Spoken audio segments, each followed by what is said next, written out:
মুক্তিমাসি কম্পাসের বাবাকে কিডন্যাপ করেছে। চাপে পড়ে ভয়ে পেয়ে মুখ খুলল মোনালিসা, ফাঁস করলো সব সত্য। কম্পাস ধারাবাহিকে দেখা যায় পুলিশের কাছে যাওয়ার আগেই থেমে যায় কম্পাস, চুপ করে বসে এবং ভাবতে থাকে পুলিশের কাছে গেল তো তার বাবার ক্ষতি হয়ে যেতে পারে।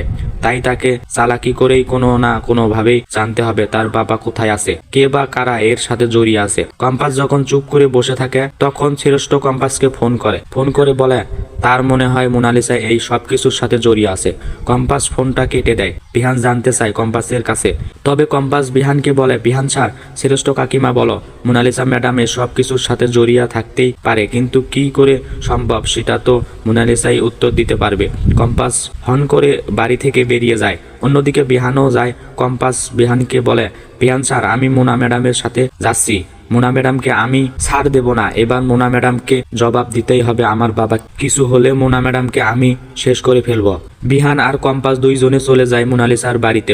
অন্যদিকে মোনালিসা খুব মজায় থাকে, ভাবতে থাকে কম্পাস তোকে এবার কে ছাড়ে, একদিকে তোর বাবা জব্দ হবে, অন্যদিকে তুই জব্দ হবি, বিহানের জীবন থেকে পালিয়ে যাবি। ঠিক তখনই বিহান স্যার কম্পাস সেখানে গিয়ে হাজির হয়। কম্পাস চিৎকার করে মোনালিসাকে বলে, মোনা ম্যাডাম, আমার বাবা কোথায়? তুমি জানো আমার বাবা কোথায়? সত্য করে বলো, কারা আমার বাবাকে কিডন্যাপ করেছে? নাটক করে মোনালিসা কম্পাসকে বলে, কম্পাস তুই এসব কি বলছিস?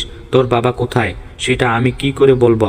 তোর বাবাকে কারা কিডন্যাপ করেছে সেটা আমাকে কেন জিজ্ঞেস করিস? মোনালিসা বিহানকে ভোলানোর চেষ্টা করে। বিহানকে বলে, দেখছো বিহান আমাকে কিভাবে দোষ দিচ্ছে, তোমার মোনালিসাকে দোষ দিচ্ছে, তুমি তবুও কম্পাসকে কিছু বলবে না? বিহান প্রচন্ড রেগে গিয়ে মোনালিসাকে বলে, মোনালিসা, সত্যই যদি তুমি জেনে থাকো কম্পাসের বাবাকে কে বা কারা কিডন্যাপ করেছে তাহলে ভালোই বলছি বলে দাও, নয়তো আমি নিজেই তোমাকে এক্ষুনি থানায় নিয়ে যাব আর পুলিশকে দেব। মোনালিসা বিহানের এই রুদ্রমূর্তি দেখে ভয় পেয়ে যায়। ভাবতে থাকে, এ কি, বিহান তো আমার উপরেই চিৎকার করছে, বিহান তো আমাকে আর সহ করতে পারছে না।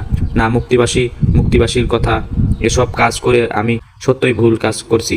মুনা যখন ভয় পেয়ে এসব ভাবতে থাকে, বিহান তখন আরো রেগে গিয়ে মুনার হাতটা ধরে টানতে টানতে কিছুটা দূরে গিয়ে নিয়ে যায় এবং বলে, চলো আজ তোমাকে আমি পুলিশকে দেব, চলো, অনেক হয়েছে আর না। তখনই মোনালিসা ভয় পেয়ে কম্পাসের পা জড়িয়ে ধরে বলে, কম্পাস, আমার কোনো দোষ নেই, বিশ্বাস করো, আমি কিছুই জানি না। আমি শুধু তোর বাবা কোথায় আছে সেই সন্ধানটা মুক্তিমাসিকে দিয়েছি, বাকি যা করার মুক্তিবাসী করেছে। শুনে চমকে যায় কম্পাস, চমকে যায় বিহান নিজেও। তো বন্ধুরা, তোমরা এটাই চাও তো? এভাবেই যেন ভয়ে মুখ খোলে মোনালিসা, ফাঁস করে সব চূড়ান্ত? কমেন্ট করে জানাতে ভুলো না। ধন্যবাদ।